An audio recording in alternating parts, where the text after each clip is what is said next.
Buongiorno, beautiful beings, and welcome to this week's episode of the TB Podcast.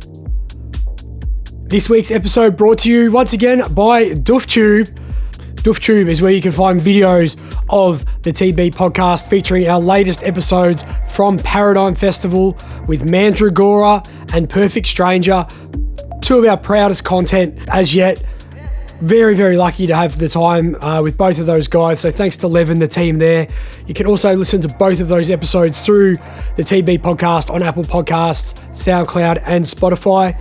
Thank you once again for downloading. This week, we have a bit of a break in our Paradigm special to delve into the fun of Paran straight after their big Day Spa birthday party and now heading into this week's Day Duff event.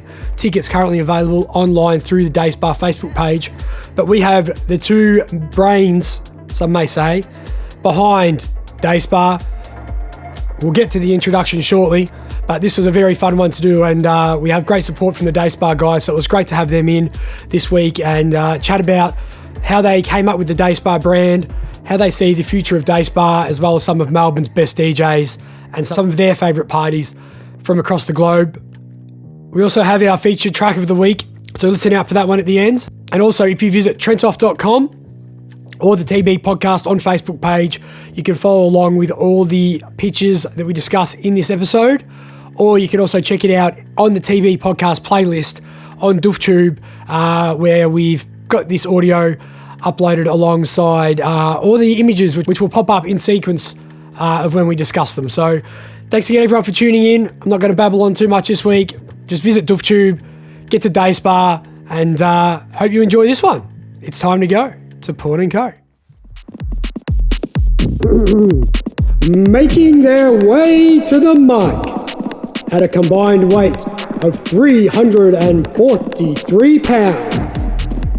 From St. Peter's College in Adelaide and Williamstown High, the future Prime Minister of Australia, Mr. James Austin, and the dusty tromboner, Dustin Guilloux-Cooke, the current tag team champions of the Melbourne Recovery, the Day Spa Daddies. Woo!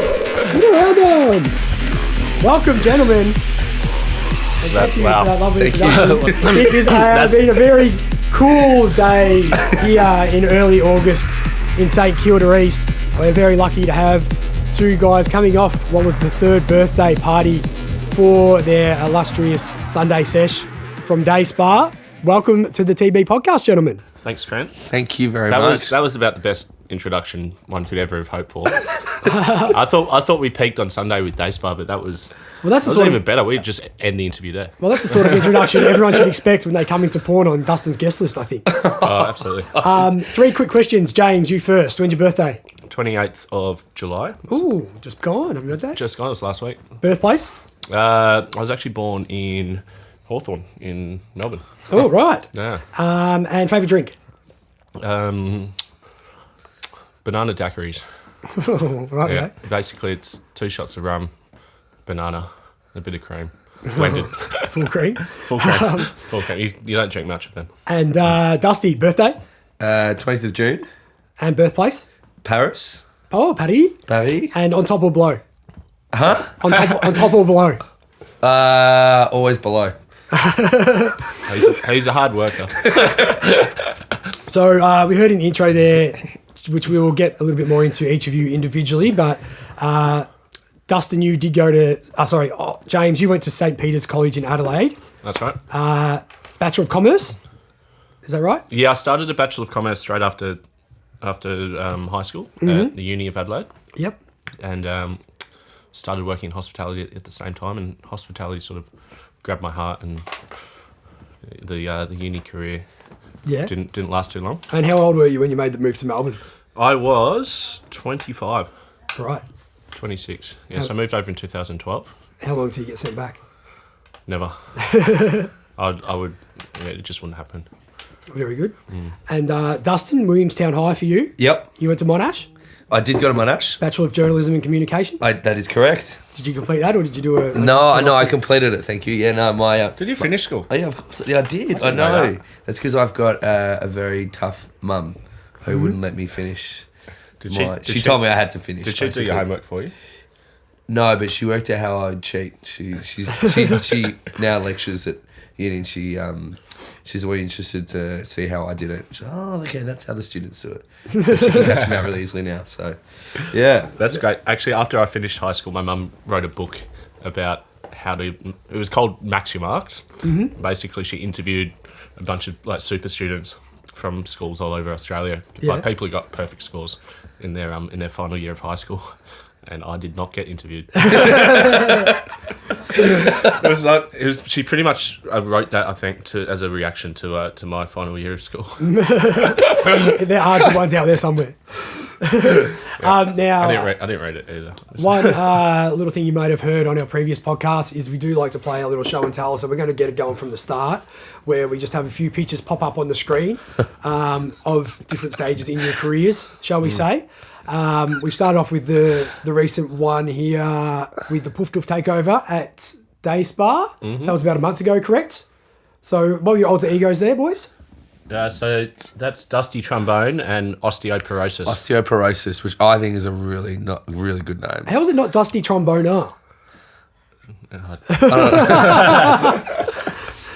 For those playing along at home, if you go to trentoff.com, we'll have all the photos that we talk about there for you to check out and play along, or also on the TB Podcast Facebook page. There'll be an album there. So they'll be numbered 1 through to about 15. I'm glad that you chose a photo from the start of the night. Yep. So we go to the next one we've got, which is from a recent promo shot. Who's your daddy? That's right. That's you, Jim. So let's, I guess, start talking about the recent weekend at Portico and how fun the third birthday was. You had some awesome acts there. What was your favourite? Absolutely. So this photo is actually from our Cosmic 90s party the week before. Yep. Hence the Mr. Bean lunchbox and shirt combo. Yep. Also wearing the Vibe Ball insignia there on my chest. Mm-hmm. Shout out to the Vibe Ball crew. Vibe Ball. But yeah, on Sunday was our third birthday, which was a pretty epic party. Yeah, it was awesome. From start to finish.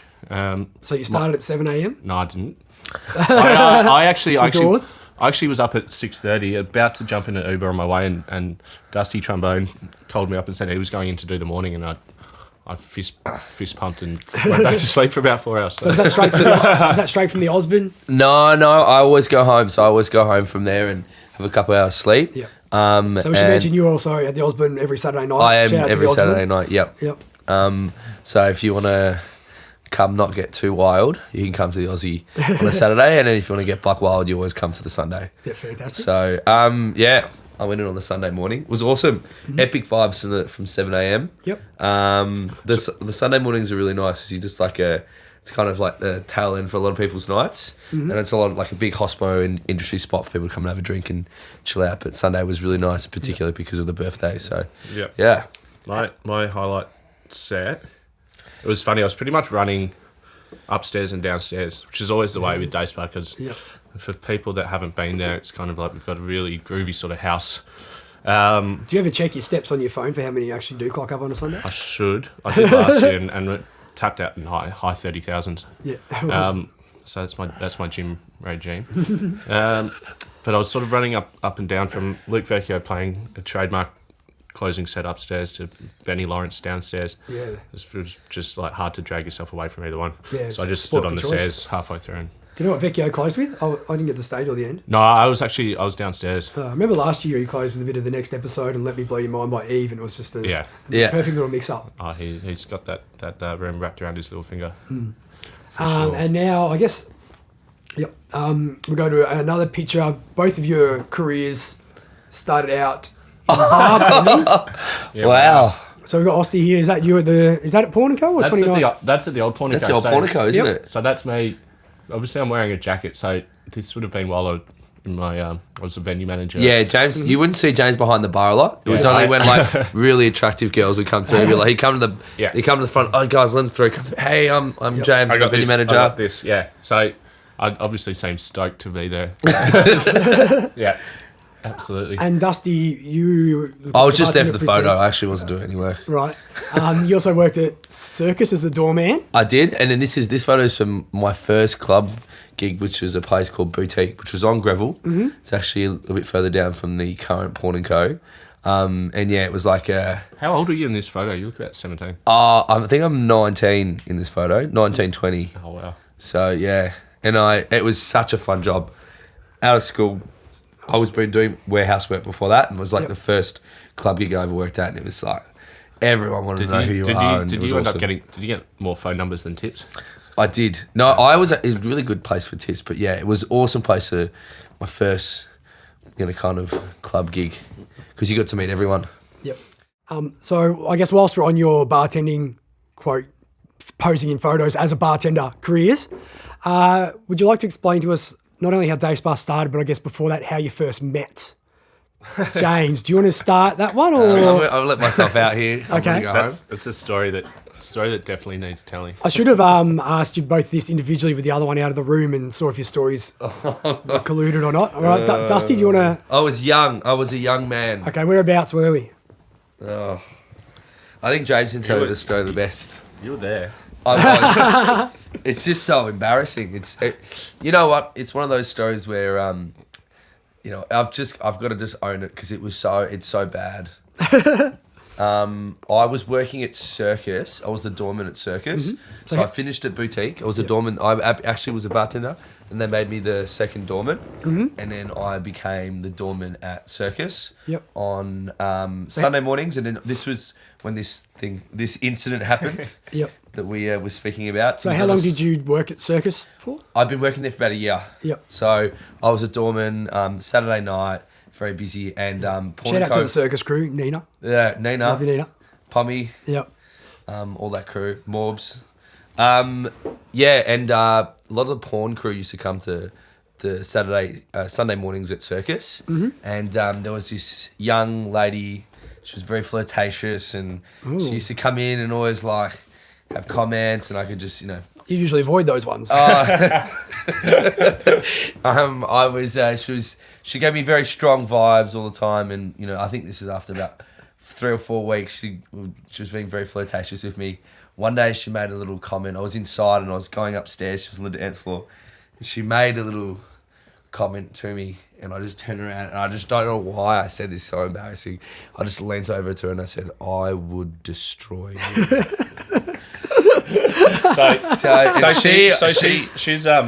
She's come back from Circus to Pawn & Co. I was working, and she was with her little friend, and they were giggling away. Mm-hmm. And you won't believe what the doorman at Circus said to me. I was like, oh yeah. I didn't know Dustin at all at this point. I don't think we knew each other. And she told me that, and it was obviously became this big joke. So how did you know this girl? She was my girlfriend. We should have said that. It's not anything to mention. Yes. Yeah. We'd been dating for a little while. Yep. So I ended up we became mates after a couple of months, and ended up hiring Dustin to come and work for me. Mm-hmm. Oh no, hold up. There's an important thing to remember. I didn't know who James was at the time, but I most certainly knew who he was the next day when I'm standing at the door and all the Pawn & Co staff are coming in, and James walks through and he turns around and looks at me and he goes, "I would destroy you." And that's when I instantly knew who James was.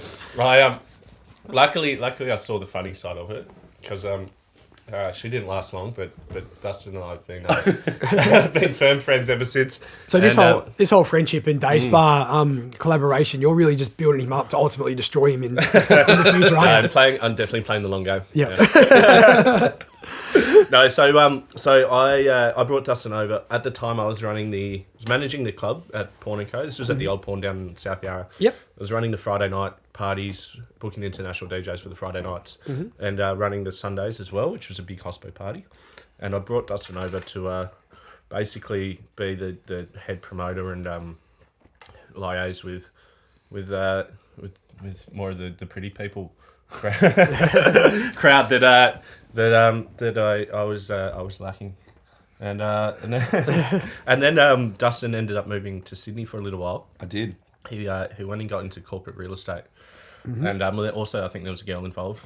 There definitely was a girl involved, and I actually kept Dustin on the books at Pornico. He did While he was up in Sydney, and he'd fly back every couple of weeks and sleep on my couch, and dedicated. We'd run the party, and he'd get half an hour sleep, and then go straight to the airport and fly to work and do my corporate job. Do his corporate job, and he was just hating it the whole time. Oh. And I knew he'd be back. And over this time, we just started talking about the future and what we're interested in doing and our business interests, and we just saw a big opportunity to sort of start our own imprint in the scene. And we started Eat Music in 2016, and I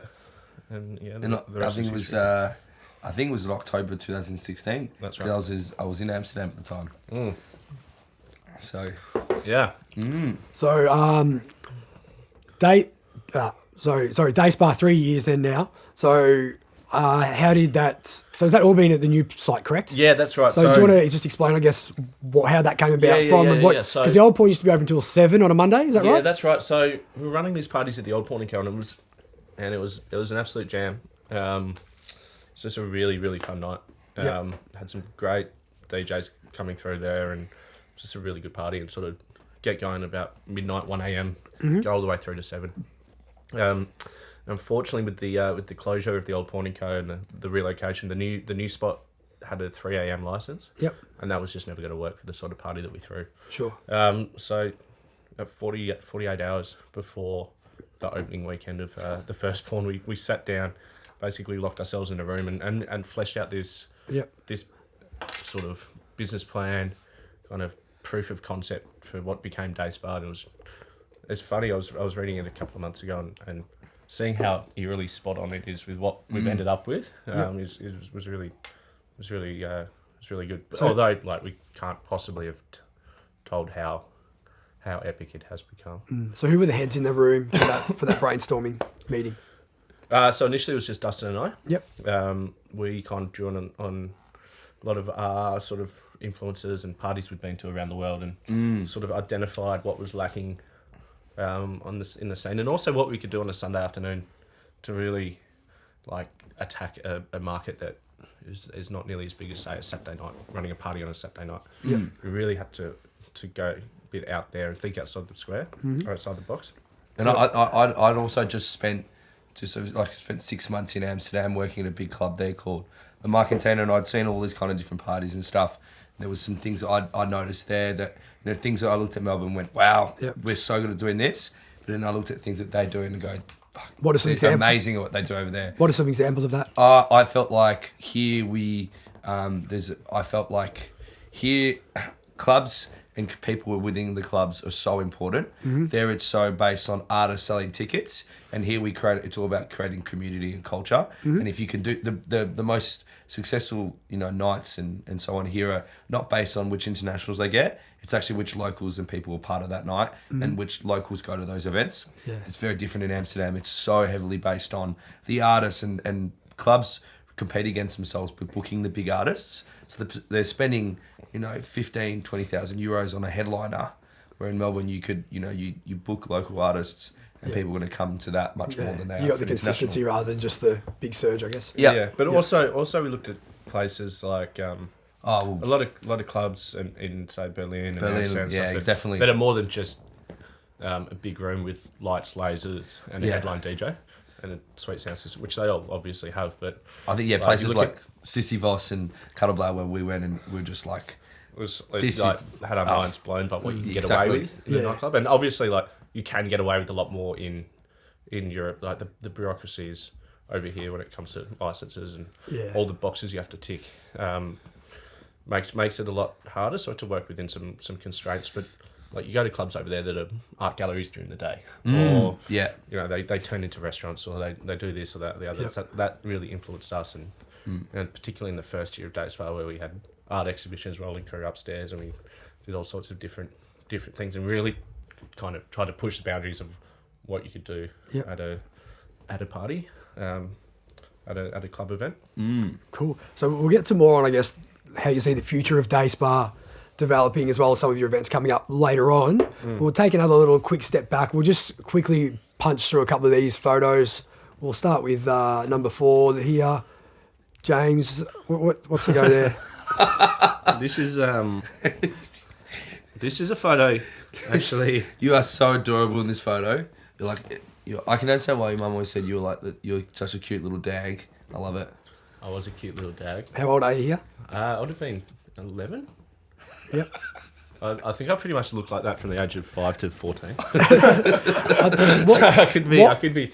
Take a stab in the dark, but Whilst I was going through a lot of your photos, it was hard to tell if you were 18 or 30. Quite a a bit. lot. Yeah. I I think that's a good problem. I'm going to peak at about 45. I think. Yeah. No, I hope. Yep. All right, on to the next one. Whilst we're looking at the school time days. Wow. Wow. Tommy Robinson and myself. Wow, what a guy. Same came over. I love your hair. Is that year 12, is it, Dustin? Nah, that's me in year 12, yeah. So my school uniform was shocking. It was like I've got a primary school uniform on. What's with your smirk? Huh? I was... That was before you learnt. That was hate- before you learnt your famous poses. I don't think you guys would have liked me very much in year 12. I was pretty cocky. Okay, well, speaking of cockiness, we've got the future Prime Minister, James, but you also had a big career, Dustin, as a Socceroo. Look at those quads. So tell us a little bit quickly about your football career. Who did you play for? How long? So football was like the most important thing for me for, until I was probably about 18, 19, 19 maybe. Loved it, played it forever. I played here in the Victorian Premier League. So there's the A League, which is like the professional league, and then Victoria has the second best league in the country. So I played for Bentley Greens, and I played for a team called Werribee Bees. So 2 really, really good teams. I loved it. I was a centre back, but I think I was just one of those guys who played, and I could not play a season without getting injured once or twice. Plus, you're even probably 3 playing times. in the after-game beers more so than the pre-game speech. Yeah, that's right. I did. I was actually pretty good till I was about 19, and then, once you start having to pay for things and you got to work and stuff, and girls came in, and I hope my mum's not listening to this because she still asks me if I'm playing. She knows. So yeah. Yep. This was just another funny one of Dustin, I think, that we needed to check out. I think this is how he lures most species into his rooms, I suppose. I love his face is just saying, I hope this doesn't end up on the internet. This photo is at the one of the owners of Porn & Co, Steve Thomas. Right. So yeah. Steve's famous spa bar. It is Steve's famous spa bar. You know you made it when you make it to the spa bar. The funny thing, it was just you, him and I though, which is weird. Now, we did touch on you being born in Paris. Yeah. I guess, how old were you when you came to... Actually, everyone always, when they hear that I was born in Paris, for some reason they assume that I've got a really strong French accent. Yep. So they meet me and they're like, oh, you've got a real Aussie. I was like, yeah, I've been here since I was 7. So yeah. But yeah, no, I was born in Paris, and then I moved to originally Sydney. Yep. And then from Sydney lived in Oakley, of all places. Right. And then we moved to the country. So we went from Paris, and then within 3 months of moving Paris, we were living in country Victoria. Whereabouts? Warburton. So like the Yarra Valley. Yep. And so what did your, parents do for work down there? Were they farmers or? My mum my mum had a really big communications business in Paris, and then she just did work for the government here. Yep. And I went to a Steiner school I don't know if you guys would know what a Steiner school is. It's basically a schooling system, education system in Australia, which is around the world. It comes from Germany. Yeah. So my mum went to a Steiner school, and she sent me to one. I didn't fit in very well. So it's like a boarding school? No, it's like a really artistic, creative school. So alternative learning. education system. How do you think that impacted you now? He's not a rocket scientist. So was that before you came back and went to Williamstown then? Yep. So, and then I came back, and then I actually went to Footscray City, and then I went to Williamstown. So you're a bit of a Westie. Yeah, I'm a proper Westie. Yeah, right. Yeah.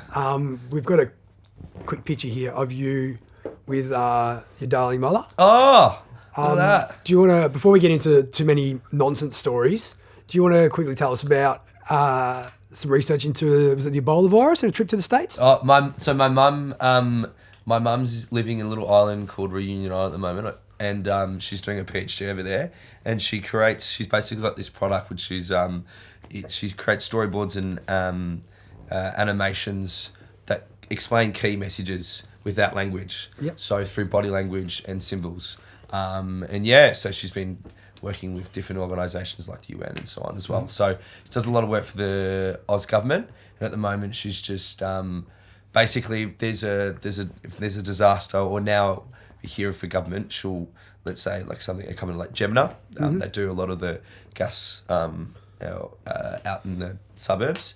They'll ask them, because there's people a lot of new migrants who come to Australia, illiterate, not only in English but their own language. Yeah. So they can't read and write. So the only way they can communicate is through language, and having a product where you can explain to all kinds of communities all the key messages makes it a lot more efficient than having to rewrite everything. So did you travel with her to the States to... I have done. I did, for this. Actually, it's funny you found that article. Can we just confiscate that bottle cap off him? I traveled with my mum for it was like a large NGO conference in Washington, D.C. So, yeah, it was great. We met lots of different organisations, and, yeah, we got some work out of it. So it was awesome. It was pretty daunting, though. Like, I think the first meeting I had was with one of the... it was one of the president's, like, key... basically, anything to do with funding for... non-for-profit organisations in the States. This guy was ahead of it, and that was my first meeting, and I'd only been in the States for about 7 hours. So I was falling asleep talking to him. It was pretty embarrassing. Yep. Awesome. Well, we're going to take a quick break, and we'll be back right after this. This break brought to you by DoofTube. Thanks once again to DoofTube. Everybody go and subscribe to our YouTube channel. Check it out on Instagram at DoofTube Live, and also on Facebook at DoofTube. That's where you can watch any of the highlights from the TB podcast, including with Mandragora, Perfect Stranger. We've got one coming up with Freedom Fighters as well. Shannon Leeboy, Steve Blees. We've got some snippets not only from the podcast, but also from me out and about on the streets and all the clubs around Melbourne, as well as some great raw footage from your old festivals, including your Maya, Maitreya, Earthcore, Rainbow.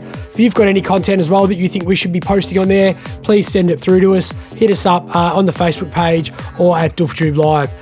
Thanks again for tuning in. Back to the pod. Welcome back. Boys had their little toilet break, refresh the beers. We should probably do the commemorative cheers when we come back from a break. Salute. Julian's over there somewhere. With a clap. Julian. Yep, clink, clink, clink, clink, clink. Thank Yay. you. There we go. Welcome, Julian, by the way. Perspective, here he is. I'm always here. He's always here doing the Lord's work. So we just touched on a bit of Dusty's background. James, we had the photo of you earlier from school. Your folks, they still in Adelaide? No, they neither of them being from Adelaide. As soon as my sister and I finished high school, they were pretty eager to get out of Dodge. And they ended up in Tassie, which is where Mum's from, and they're basically got a little dream property about an hour's north of Launceston. Very nice. On the water, on the Tamar River, and basically just bought this beautiful old house and renovating that. And Mum actually works in Canberra, flies in and flies out. Yeah, what's her job up there? She's a professional editor, so she's on a contract with a big defence company at the moment, and basically anytime they need to speak to the public, release a do a government bid or something, she makes their really boring technical language sound nice. Oh, okay. So yeah, she was a journalist, so was my dad, so picked up a few writing skills from them. And what are their names? Nigel and Rowena. Shout out to Nigel and Rowena. Nigel and Rowena. Nigel and Row. How have they inspired you into the nightclub scene? If I answered positively at all with that, they'd probably disown me. If you're not going to put me in your book, Mum, I might as well go down the other way. Where they have inspired me is my dad's inspired me with his just miraculous work ethic. He is an absolute demon. Never stops moving. He writes books. He just does everything, and he's a superstar. And Mum's inspired me with her love of the arts. She's very cultural. Love of reading, film, theatre, anything sort of. That's where you get the creativity for the theme parties, perhaps. Yeah, I think so. Or just taught me to think outside the box. And James is, in terms of copyright, I don't know if you read our copyright, but like Beth, he's been helping with Beth, and I know Beth would agree Shout with out this to Beth. completely. Bethy, Beth Grace, who is, we call her the boss. Bethy, the boss. So when you talk about Eat Music, we can't really talk about Eat Music without talking about Beth. It's the best. She's been working with us for at least a couple of years, and being just an absolute phenomenal DJ in her own right, but she's also just someone who's destined for big things in the music industry. Yeah, great energy. She was great at energy. As well. She keeps us in line, keeps us organised. Someone must. And she's a massive part of everything we do. Yeah. Awesome. And without getting, I guess, too intricate with the details, Dusty, before we move on, just I guess what's the one thing that you learnt from your father that's always stuck with you, or that helped you along the way? That's a good question. Fashion sense? No. My dad, actually, my dad, one thing I learned always from my dad is always do right. Other people do right for you, always.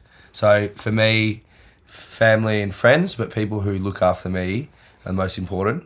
And for example, this guy has done so much for me, so I'll back him any day. And I hope he knows that. I'll back him any day for anything. He's a legend. So for me, family and friends, you look after people who look after you. That's something that my dad, he always did that.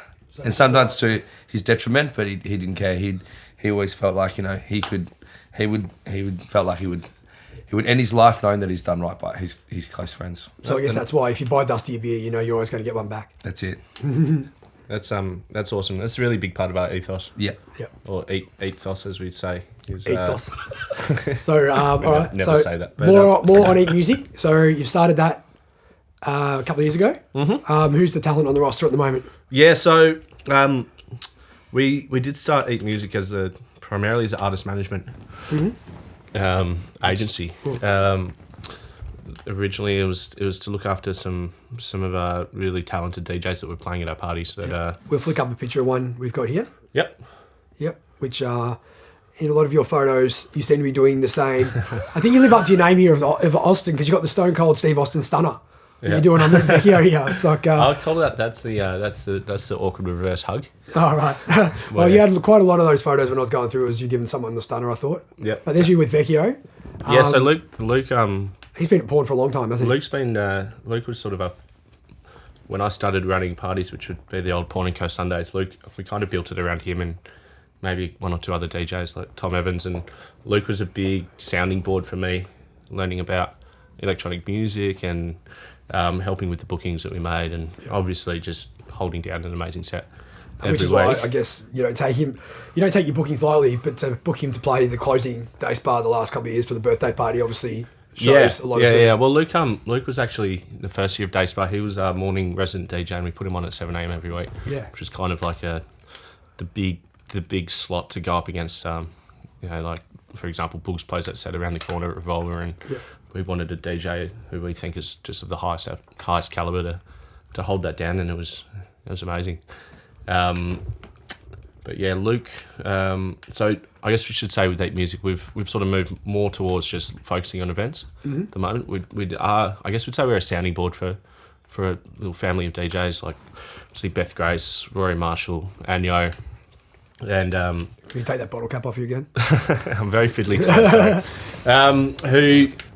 And we've done a lot of work with Paul Johnson, who's now over in Europe doing some amazing things. Yeah. So I guess we reached a point where, with a lot of the artists we work with, where we just provide a bit of career advice, bookings here and there, and yeah, it's exciting because Melbourne has just such an amazing scene, and our big thing was helping DJs to get out of Melbourne, because the scene is so strong here. Guys can spend their whole career just bouncing around clubs and local labels and so on, and between the two of us, we had a bunch of connections overseas, and really wanted to help help get these guys sort of out there. Yep. What piece of advice would you have for a young DJ or someone, I guess, who's trying to break into the scene or even get a gig at Porn & Co? Like how do they stand out or get your attention, I guess, to try and get on the grace the stage? Yeah, well, Dustin actually, he hates me at the moment because we work, like we share a lot of the workload at Day Spa, but Dustin's been handling the bulk of the bookings this year, and we get hit up a lot. And so my response to that is usually just send Dustin an email. No, look, for me, actually, it's interesting. I was speaking to Luke McD on Sunday about this at Day Spa, and I've spoken to other bookers as well about this kind of stuff. And I always say to young kids who are trying to get in the scene, go to the parties you want to play at. Yep. Go listen to what they're playing. Go meet the booker. And don't expect a gig straight away, but listen to what are they liking? What are the people playing when they're there? Yep. And then put something together, send it to the booker, and you'll get to play. But I think the worst is this attitude of like sending something to someone or sending a message like, "Hey, I'm really interested in playing at your parties. Here's a mix." Yeah. So I don't know who you are. We get so many people who do that, and if you support the party, I think Luke was saying the same thing.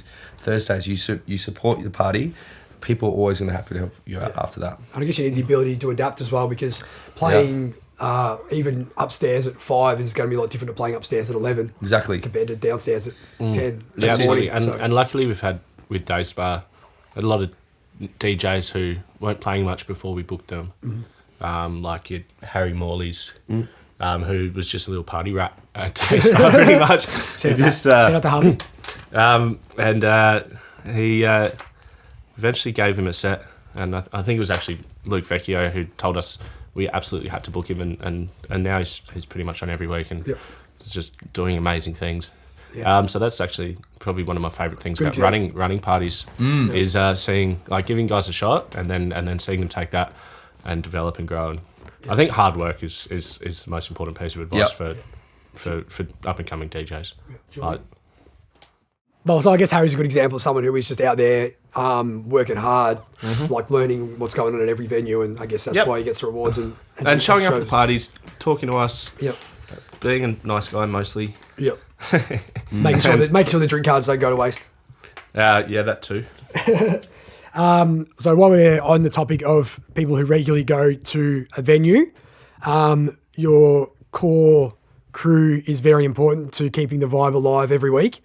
So here's one fellow here with you two. Can we get your best story on Phil Hoff? Phil Hoff? The German. Ever efficient, sexy Phil. I travelled with Phil last year in Europe, and that's how we kind of we our did relationship. That's it. Yeah. That's Dustin tried to sneak into Boom, and luckily we had a tent already booked. yeah. Well, I snuck in. I somehow got in. But as you would know, being with Phil, I've never met anyone who spends so much time in the bathroom. I don't know what he's doing in there, but he takes a good 45, 50 minutes in the bathroom. He did organise your probably whole itinerary for the... He did. That's because I was like, we'll go with the flow. He's like, hey, with German efficiency over here. Das Auto. Organise every aspect of our trip. So... Well, since we are such big fans of Boom Festival, do you want to quickly recap the story on you trying to get into Boom? Oh. Because it can be a bit of a long one, but essentially you bought a ticket... I bought from a friend. I actually originally bought the ticket for, but they couldn't go. I met Trent in Lisbon, and I'd already organised to buy a ticket off another friend of ours, Bryce, that I met on only a few weeks earlier, I think. Yeah. I think it was Sophie's, wasn't it? Yeah, I think so. Anyway, bought the ticket off his ex-girlfriend who that's right, yeah. he'd split up with. Yeah. So I went to Boom with games, Phil, sorted. We went to my cousin's a few days actually before. You get pumped up. You're like, yeah, we're going. We've got a rental car. We turn up. We've got all the food. We've got everything sorted. We go to the front gate. We wait an hour to get finally to the front gate. Go there. IDs, tickets, and then I just thought I could charm my way through into getting in because I didn't think it was that serious. So I just buy a ticket at the door. You do look like a Gabrielle as well. Yeah. And I just got absolutely rinsed by what I found out was the wife of the owner. Right. So I spoke to the ticket people, and then when they had issues, they'd get the head ticketing, who was the wife of the owner of Boom.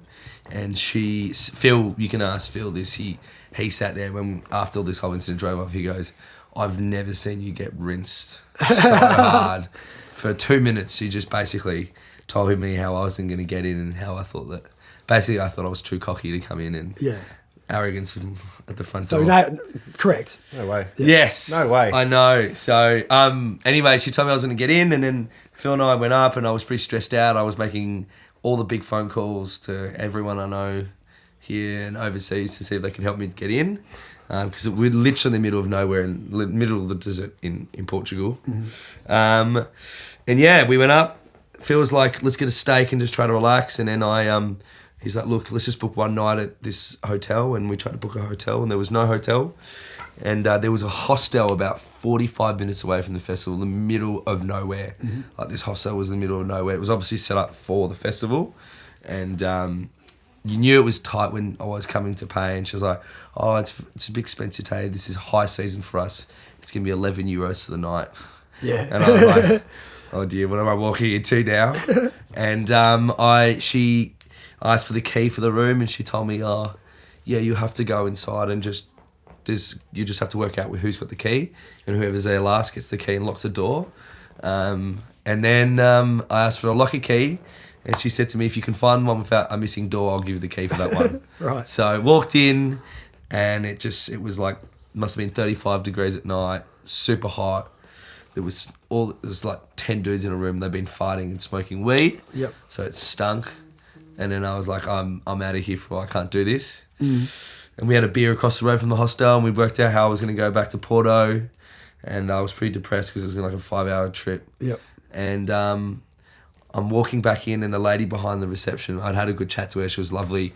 She was like, I can get you a ticket to Boom. And I said, oh, I don't think you can. I've been told. And she was like, no, I can. I said, it's really nice of you trying, but you need the name and everything. And she goes, give me 1 second. She walks over to this lady who's just appeared with this newborn baby. And then she comes over and she goes, this lady will get you a ticket. And I go, Howard? She goes, her husband is the head of security. Right. And I was like, you're kidding. So this guy calls me half an hour later. Me and Phil on the back of this ute with this guy, and he's flying down 160 Ks back streets, listening to Charlotte DeWitt on in the back streets of Portugal. We went through the artist entry of Boom, and then I just remember him finally saying to me when we came in, he goes, okay, we got in. I had to pay €300 for my ticket. I was like, I don't care. Got in there. I remember him vividly saying to me, he goes, make sure you tell nobody about this. I was like, I will tell no one ever. And then as soon as you saw me, it was So I think I told every single person at the Boom Festival about You've told a lot more people now. I think you'd only been inside the gates for about 40 minutes, and we managed to bump into each other on That's right. phones as well. It was, what a great festival that place is. It is. Tickets on sale soon. We don't want too many people to know about it, though, because it's a pretty fun one. It is.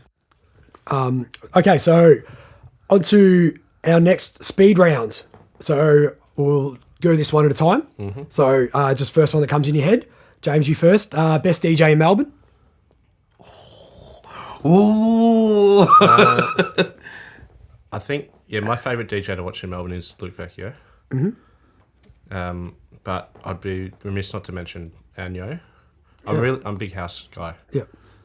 So those two really, anytime they play, I'm front and centre on the dance floor. Yep. And Dusty? That's such a hard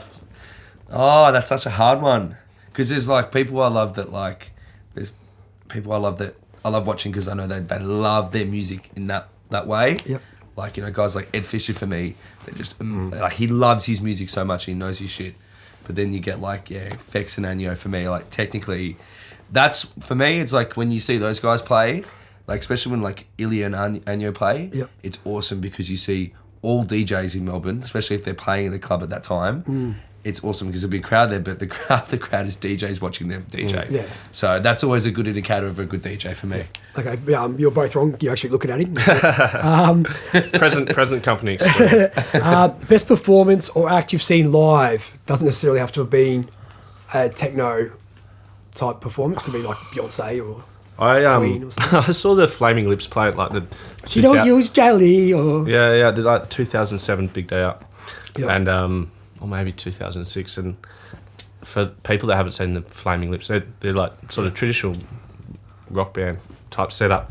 But they just go nuts with their production and like there's these massive like balloons going out over the stage. Well, that's what I tried to rip off at Babylon with a confetti ball, but I couldn't actually blow it up enough to make it go off. Almost there. But like it's like they've all got these cameras on their instruments that are like sending a feed up to this big camera, this big screen behind the stage. It's putting all these trippy effects and it blew my little 18-year-old mind. Yeah. I remember that getting promoted pretty hard as the track to see was She Don't Use Jelly that year. Much like Chop Suey was another year with System and like some of the Foo Fighters ones over the year. There's always seems to be like a marquee track from a Big Day Out every year that you used to have to see back in the time. Festival. Actually saw Tyler Creator there 1 year and Gambino to be back to our earlier well, that topic. must have been towards the end. Yeah, it was at 2012-ish time. Dusty, what about you, mate? Mine's a little bit of a random one. I went with my mum and a couple of family friends to a guy called Manu Chao, and I watched him play in Melbourne, and it was like Festival Hall or something. And I think he's like half French, half Argentinian or something. And it was just like I couldn't understand a word he was saying. Yeah. But the vibe So and the was it energy opera or what style? No, it's like South American, like, you know, acoustic kind of, and it's just Dustin's like, it's a bit of rock. There's a bit of rock in it. I don't know. I have no idea, but it's just amazing. The vibes in there. It probably one of the best vibed energy events I've ever been to. Yep. So cool. This speed round's going quite slow. Best act you've had at Day Spa or seen at Day Spa? We've been lucky enough to have some really, really great nights. international wise, yeah. It could be. I know this wasn't Day Spa. This was actually a few weeks after Day Spa finished last year. We did a party with the guys from Alta. Yeah, I agree with this one. René Zonneveld. Oh, Yeah. you were there with, don't you? Yeah, he played live off these. Oh, And it was if you want to see one crazy guy vibe. who knows how to, like, DJs when they start, and then you know there's sometimes like they're like, I'm gonna slowly come into this. I remember him starting before he's like, oh, I think I'm gonna go pretty hard straight away, and he just went smack, and they used the video from that for the rest of the tour, like how they promoted the tour. Yeah, So it was that was the Sunday. It actually often happens with us. We're the last show of the tour, being the Sunday party, and they just let loose. Yeah. Who else did we have? We had I wasn't there. Thomas Schumacher. I heard Thomas was Schumacher awesome. was insane. Yeah. We've had Kyle Watson is one who not a techno DJ but can play, and he's played for us a few times. It's just been absolutely epic. I enjoyed Khalil recently as well. Yeah, Khalil for the Rainbow Spa was wild. Schumacher due to be back out here again early next year. I'm not sure if that's Yeah, we'd love to pick him up. And we mentioned about the best DJ in Melbourne, but and you also mentioned Harry Morley, but any other up and comers that we should be looking out for? We had Charles Oliver play on Sunday. Who was killed it. Yeah, he was awesome. Absolutely slayed. Obviously, Rory Marshall was always doing great things. Yeah, Marsh was awesome. Just keeps putting out great releases. And I think the big one is I think Bethy always gets kind of taglined as like this disco chick. Yeah. And I think last year she played when she does her techno sets, she's pretty scary. Yep. Yeah, She doesn't hold back at all. I always say if Beth was a bloke, she'd be well and truly flying along. She's very, very underrated in this scene. There we go. You can find all those of the above on SoundCloud and including on the Daycloud page where we post some of the best performances from Port and Co Day Spa as well. Speaking of Day Spa, which we have a lot, and we mentioned about the concepts and the theme parties.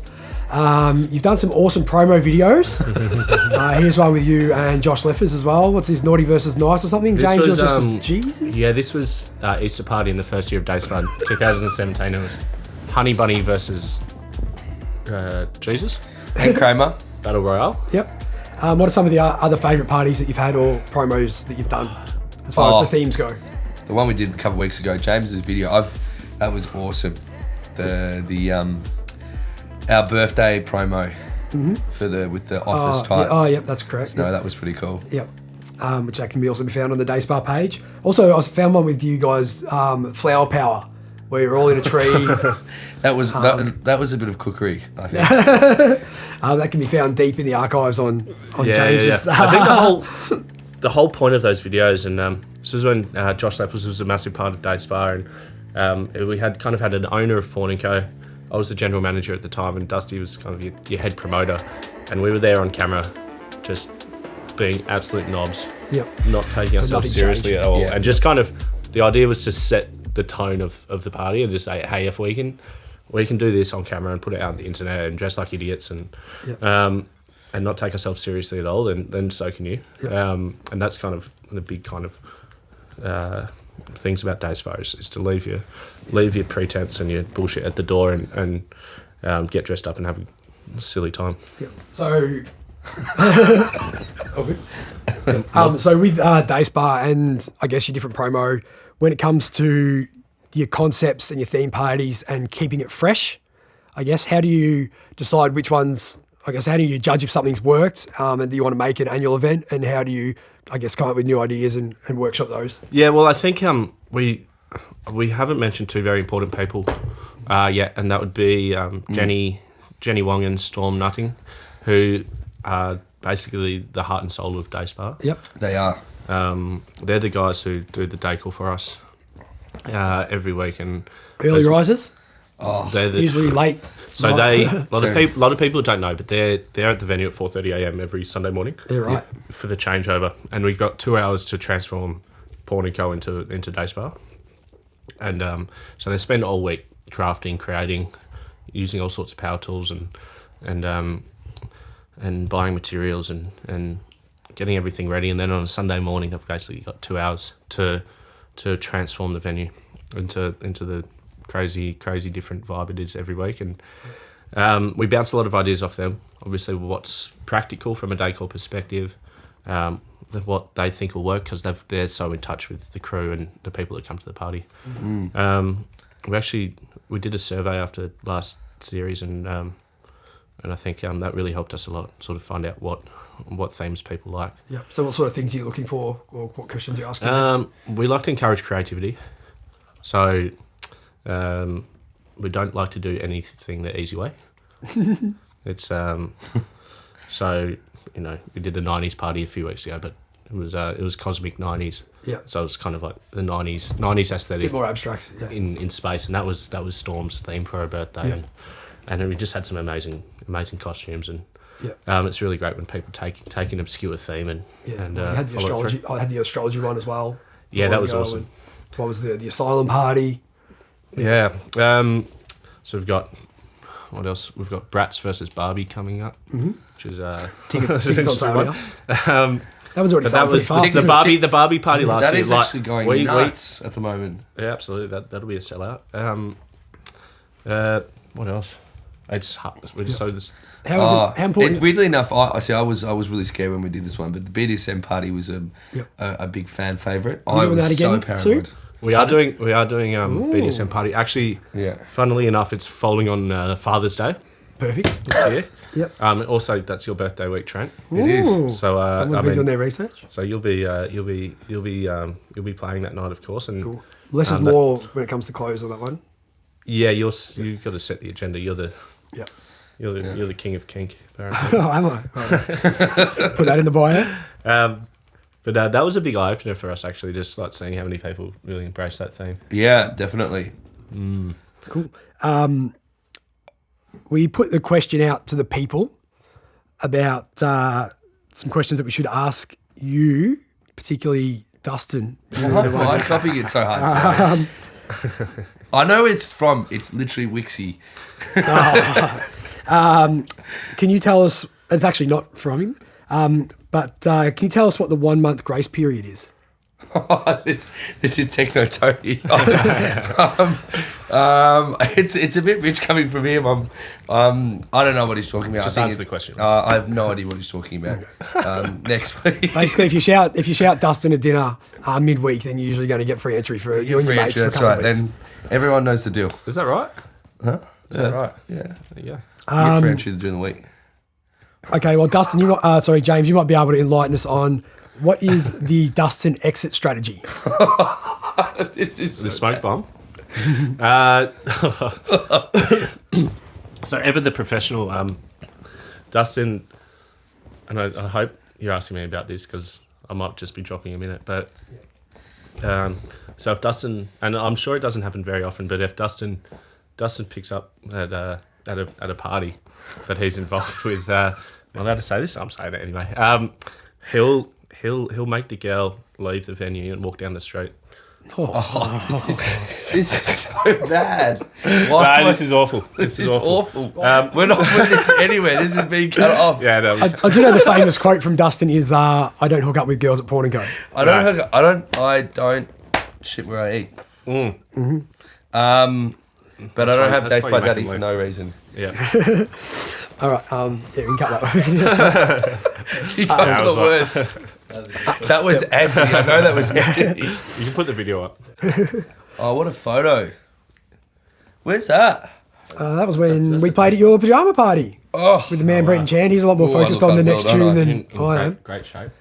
But that's one that people can check out on trendsoff.com or on the TB Podcast Facebook page, picture 13, that is. And whilst we're speaking of some of the, well, actually, before we get to the next photo, we will just, I guess, quickly speak about the future of Eat Music, which I guess we've touched on, but also the Day Spa brand. You're recently involved with Babylon. You had Rainbow come and do a party with you as well. I guess, where do you see the future of the brand and the party in general over the next probably 12 to 24 months or onwards? We've got a 3 to 5 year plan that I guess is probably quite ambitious, but in addition to sort of running this amazing weekly party, we really want to step it up and start running bigger, larger events with the Day Spa brand. Awesome. Particularly over summer, where we take a few months off from the weekly party to mostly just for health reasons, but no, but because you don't want to be forcing people to go to a nightclub and it's 35, 40 degrees. Yep. Plus your calves always need to get that nice pink tan that they get on it. Oh, have you seen his calves? Absolutely. Anyone, if you want to take a look at James Austin's calves, they're a sight. They're absolutely amazing. They are enormous. Something's got to keep me going for 20 hours of the Day Spa. It's all those stair climbs, mate. Absolutely.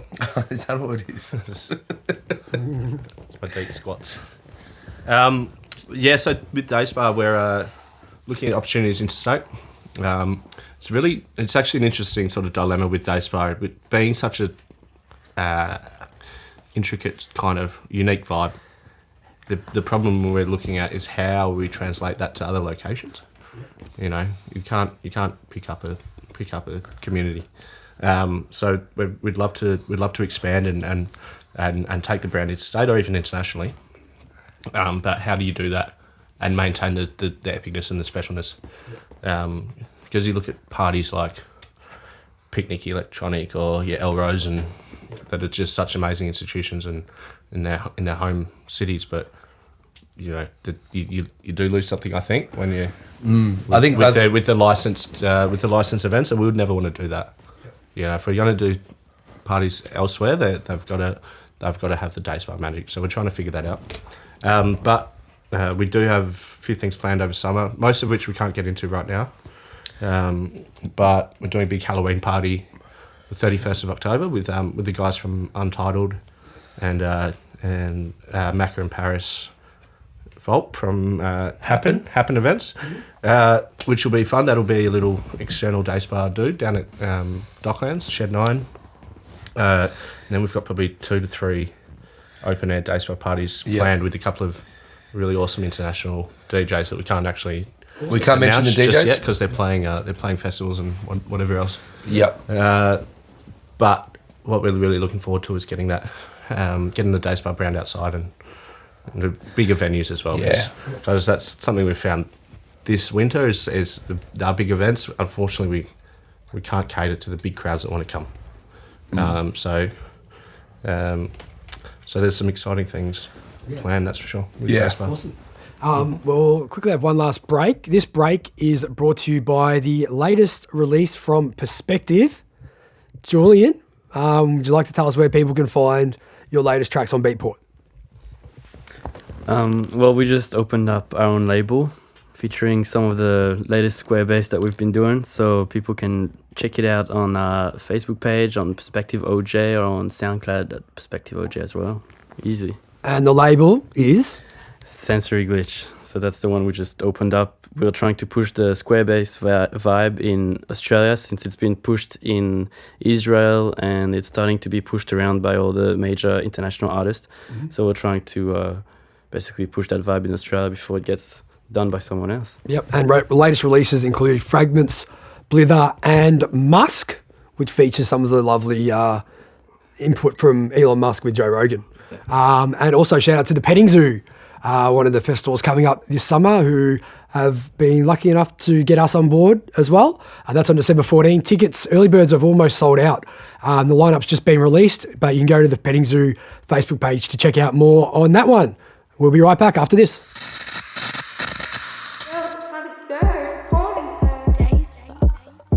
Hey, Day Spa resident, vibe curator and USBJ Ben Lawrence here. Get down at Melbourne's funkiest pamper spot, Born & Go Day Spa. I'll be spinning your favourite tunes along with Melbourne's best tech house disc jockeys. You've got the luscious Luke Vecchio. I'm sorry, Miss Jackson. Laura Jackson. Happy Harvey Morley. Papa Anyo. And don't forget, Fino D. Check out Born & Go Day Spa's Facebook page to see this week's theme. You get your kit on, we'll get the drinks on. Born & Go Day Spa, Greville Street, Pran. Let's go. It's time to go to the Born & Spa. Day Spa. Day Spa. Day Spa.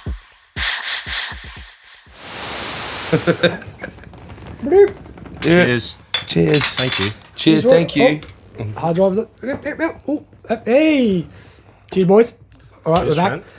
So, basically, just now to wrap it up, you've got a few big things on the horizon, James. Would you care to elaborate on what's, I guess, coming up short term, and then other things through the summer for the Day Spa days? Cool. So I think we've got 10 or 11 weeks of Day Spa left this season. Yep. We've got a big one in coming up, which is Daydorf, which was the 18th of August. It is. Daydorf is our sort of annual party with Babylon Festival. Tickets on sale now? Tickets on sale. Guys from Alta. And we've got Gregor Tresher. Yep. Who Daydorf's at some of the best parties at Day Spa. Yep. It's just absolutely nuts, sort of going upstairs at 4 PM and it's absolute pandemonium. So make sure you get a ticket for that because that'll sell out. And then after we wrap up the Day Spa season, there's going to be a lot more fun parties. But I think we're launching 3 new brands over summer. 3 new brands. Yeah. Well, one we launched a few weeks ago, and that was another fucking techno party, which is at Good Things. Commercial Road. And we're on Commercial Road, new little bar in Pran with a fucking epic sound system, and it's just first week we ran it was just proper, and that's with Josh Kerr. Yep. So when's that next one? August 30. Yep. Who's playing that? We've got Sammy Lamarca, Dosh Pot. We've got Brody Williams and William Kiss. Ooh, Billy Kissy. Yeah. So he's been doing some good things as well. He has been boy. doing some good things. Yeah. Nice local boy from Melbourne. Yep. Actually, that just triggered the Can you tell me how to pronounce Mary's name? Mary. Yep. She's been releasing some belting tunes. she has. And we've been lucky enough to have her play with us at quite a few Day Spa Daydorf events, and she's phenomenal. Yeah, she's really good. I really like her. She really I know when she's gonna jump on. Yep. It's It's just so wild because she's just this like sweet, unassuming, she's so Scottish lovely. lass, and then she gets up there and just fucking belts it. She absolutely smacks it. Yeah. She's got a Bolster also. I saw did a remix of one of her tracks as well, which has definitely caught my attention. And so other future events that you got coming up over summer. So we're launching a couple of day party brands. One of which at the third day, I think we're We've got maybe 4 or 5 parties planned there over summer In North Melbourne. in North Yes, Melbourne. awesome space. Really cool indoor-outdoor venue. Cool. So we'll probably be releasing all the details for that event pretty shortly. Very much. It's going to just be happy, hands in the air, fun. Yep. And then we've got a bit planned at the Gasso. We do. Gasso. The Gasso, which is just Yeah. really The unique. gasometer, not to be confused as the gasometer. Is that how you pronounce it? The gasometer, yeah. Gas- Gasometer. I'm going to say gasometer. Because So what's going on out there? we're running... That's in Collingwood. It's in right? Collingwood. Yep. It is. And we're going to run it as a big house party. So we're thinking it's just They've got the open air roof as well. the don't open they? air roof. They've got all these little side rooms, and we're basically going to deck it out like it's a house. Like a house. Yep. So is this in with what more we- springtime? Summer party? Yeah, so launch summer, Yeah, I think we got a date in November. November. Cool. So, Absolutely. We've got a big New Year's Day party that we are running at the St Kilda Bowls Club, Yep. which we're teaming up with a few industry sort of legends. yeah. Guys like Alan De Silva, Simon Digby, Jay Ramon. We're sort of joining forces to Brad put on Sassman. Brad Sassman joining forces to put on a really big day party down on New Year's Day at the St Kilda Bowls Club. Yeah. Todd Terry, Span, Yeah. and a few others to be announced. Yeah. Okay. So, good, proper house So vibes. yeah, it's gonna be really nice. So are tickets available for any of this stuff yet, or Yeah, should it be so- released? Keep an eye on the. Keep an eye on the Eat Music Facebook on our Instagram. Yep. That'll be launching probably within the next month. And what else do we have, Dusty? There's a bit doing a party with Strawberry Fields. We're doing that. We'll announce that in the next... Now. No, well, we can take it out. I can't... We're going to be doing something with them with an artist. Can't mention which artist yet. But that'll be a bit of an after party for the festival. Yeah, that will be the week after the festival. So it'll be one of the headliners from that festival. Very excited. Yep. And I love then- talking in circles with these boys. Listen to them. They're all talking about themselves before, but now things are getting a bit. Yeah, okay. And then we're going to do, after that as well, in December, we're doing another day spa party at the third day. And that's for probably one of my favourite artists, a big artist that played at Rainbow a couple of years ago. So we can't announce that either yet. But Oh, well- that one's going to be that one. When the second I can announce, you were the first person So to know. basically, we can't tell you anything about. So this is the But you can podcast. you can trust us But when I get say they both gonna be epic parties. Okay, so where can people find you to see those releases? Day Spa TV. Day Spa TV. Oh, we've seen the shout Day Spa out. TV launch. Day Spa TV. Yeah. But follow us Fight on ball. follow us on Facebook, Instagram, facebook.com/Eat Music Oz. Eat Music Oz and Day Spa Melbourne. Fantastic. Well, before we get to the final question, there's another tradition that we like to do here on the pod, and that is we like to thank our guests with a lovely bottle of wine. So, Ooh. How did you know? well, I like to try and make it relative to, the guest. So, Dustin, because you said to James, what was it? How did you meet again? They tried to pick up my girlfriend. Yeah. And you said you were going to destroy her. Yeah. Destroyer. All right. Yeah. So I've got a new pickup line for you with this bottle of wine for you. So you can share that one, boys. It says, "I'm kind of a big deal." Can we get that on a T-shirt for him? Thank you. Thanks for having us. I will destroy you. Should open this now. Yeah. We should. It looks delicious. Thank you very much. Okay, so we'll get to the final question. We've got one more photo first. Uh-oh. So let's prop it up. We've had a few questions from the people, but here it comes. This man, Hey, techno. Techno Danny. give us a story about Techno Tony. I've never met anyone who lives such a double life. He is absolutely Honestly, he flanked is- by attractive females in all of these pictures. Yeah, and he's always like the friend. He honestly, He lives such a double life. He's a real estate agent during the week. He's actually a partner at his real estate firm, and he's really good at his job, and he works really hard. And on the weekends, he's something else. He's a weekend warrior. He is. For sure. He's the one man that you'll see. He could be out on Saturday, and he was still wearing his tie all the way to the top on Monday morning. So he's pretty incredible. I was surprised he was looking so casual, actually, at the day spa party. Just gone. But, well, come on. He's the one who's prompted a few of the funny questions for you, Dusty. What have you got on Techno Tony? What have I got on the Techno Tony? What's the best night out you've ever had with Techno Tony? The best night out ever. I remember a day, a night that became a day a couple of years ago, where Tony and I ended up at the old Breakfast Club on a Monday, and Tony's girlfriend at the time wasn't very happy that he was there, and got Dustin to start calling us both to go home. We both turned our phones off, and then Dustin started calling the security guards at 161 to try to send us home, and we were just like, "Fuck you, you loser!" Actually, no, I've got a really good one.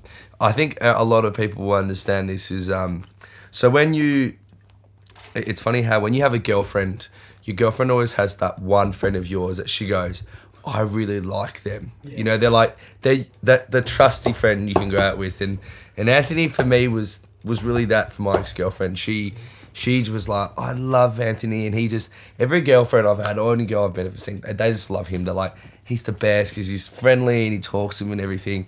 And she just created this picture of him just being the most beautiful, wonderful guy, which he is.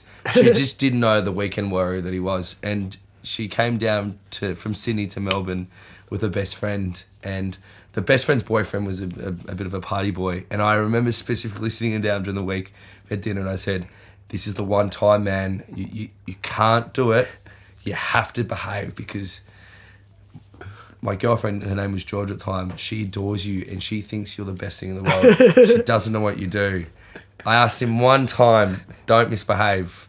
Anyway, long story short, I was a bit tired that day. Well, my girlfriend was tired, so she decided that we needed to go home. So we went home, and she decided. She decided. Yeah, we got phone calls the next day, and this is I just remember being so frustrated. I got phone calls the next day, and my girlfriend at the time was not happy because her best friend had lost her boyfriend. It was now 5 p.m. on Sunday night, and Anthony and him had gone out and hadn't come home. So I was, after that, forever banned from going out with Anthony, because she found out what kind of a boy he was. So he's a good boy. He's a good boy, but he's a good boy. He knows how to drag the best and the worst out of us sometimes. We love Techno Tony, and we love Phil Hoff, and we love all the Day Spa crew. We do. Day Spa crew is amazing. Like that's the special thing about the Day Spa party is the community and the family, and so many of the people that are part of it behind the scenes just started off by coming, rocking up a couple of years ago, or people who just moved to Melbourne had started coming in and partying, and now they're DJing there. Now they're doing the decor, the creative, and all sorts of things. And it's really a special thing being able to go and get down with your family every Sunday. Day Spa. Yeah. So massive shout out to the larger Day Spa crew. And to you for doing your thing, man. Which Trent is a big part. Yeah. Thanks, guys. Okay, so now we'll go to the last question that I ask everyone on the podcast. But before I do, we had to confiscate James playing with bottle caps because he kept tapping them on the table throughout the whole podcast. And it was, it comes through, and it's a bit hard when people are driving or have it on their headphones, it gets a bit clicky. So what he's done instead is he's plonked a grape in the top of a pure blonde bottle. I'm a fiddler. Yeah. I'm a fiddler. All right, boys. If you can ask any question to any person, living or dead, who would you ask the question, and what is the question? So whilst they ponder on that, you can find these two gentlemen. James Austin Dustin Guilloux-Cooke. Did I get that right? Guilloux. Guilloux. Oh, Guilloux. It's Dustin. It's Guilloux-Cooke. Guilloux-Cooke. And if you actually my name pronounced in full French, Give it to me. it's actually horrible. It's Dustin Guilloux-Cooke. You Justin. pronounce it in French, but it's horrible. Justin. Dustin, which is just Really? yeah. Dustin? Dustin. But it's if you pronounce it in French, like if you pronounce it the French way, but because it's not a French name. No. And what's the Austin and the Irish? Austin is English. Oh, you know what we forgot to ask him? What? The James Austin fan. Oh, This is a great one. There's stories there for a whole other podcast, actually. About him and the rabbits. We don't want to go into my family history. Okay. Okay. Any question? Oh, shit. That's such a hard question.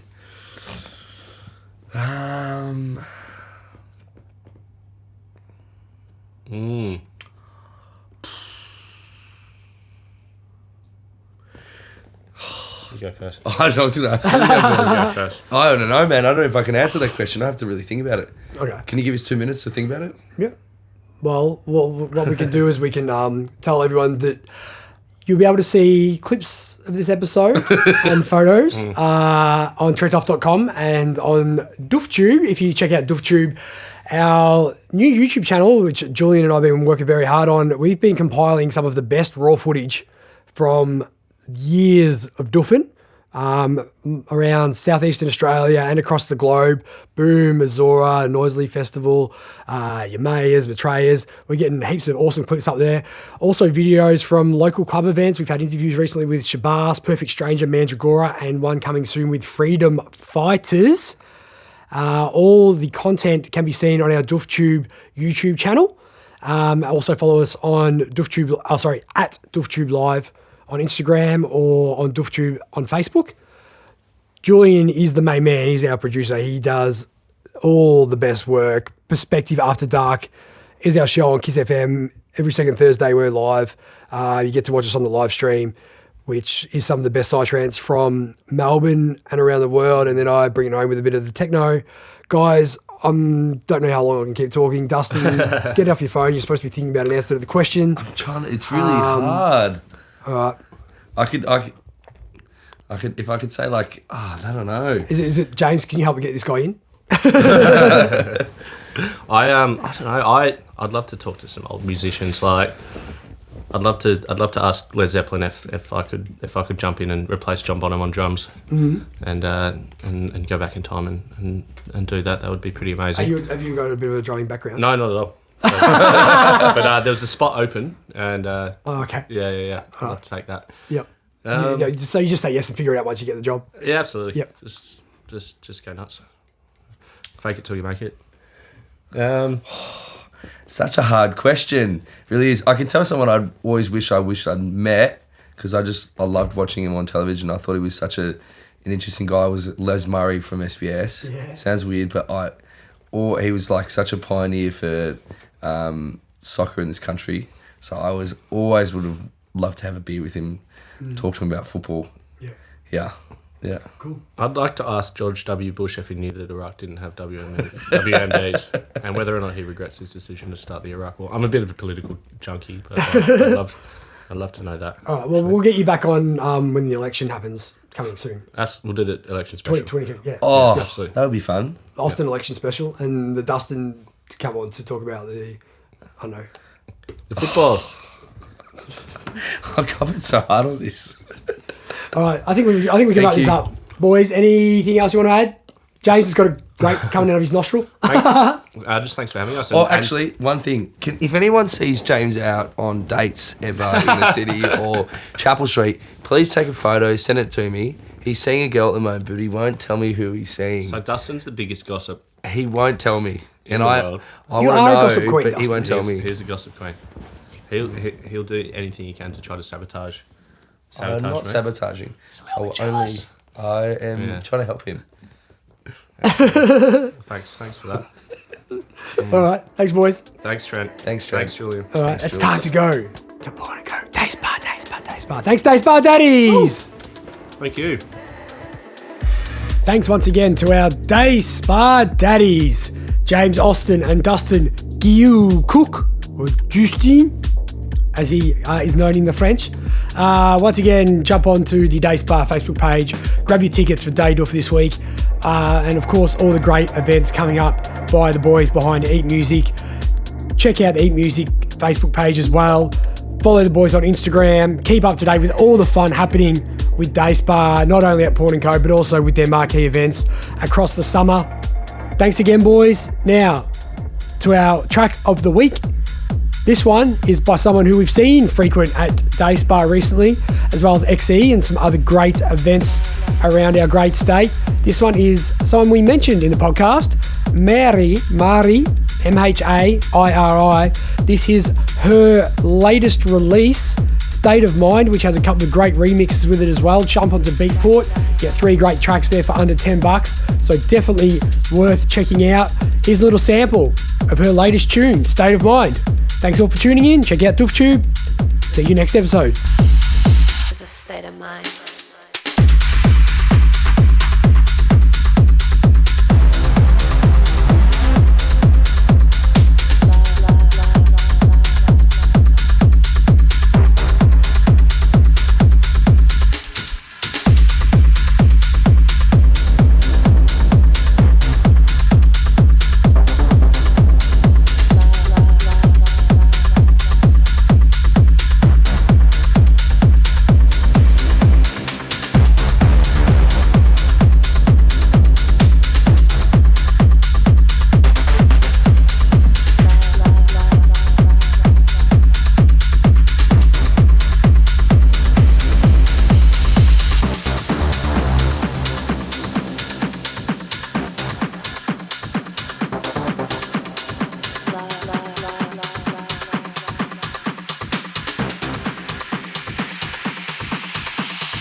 It is a state of mind.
It's not a feeling.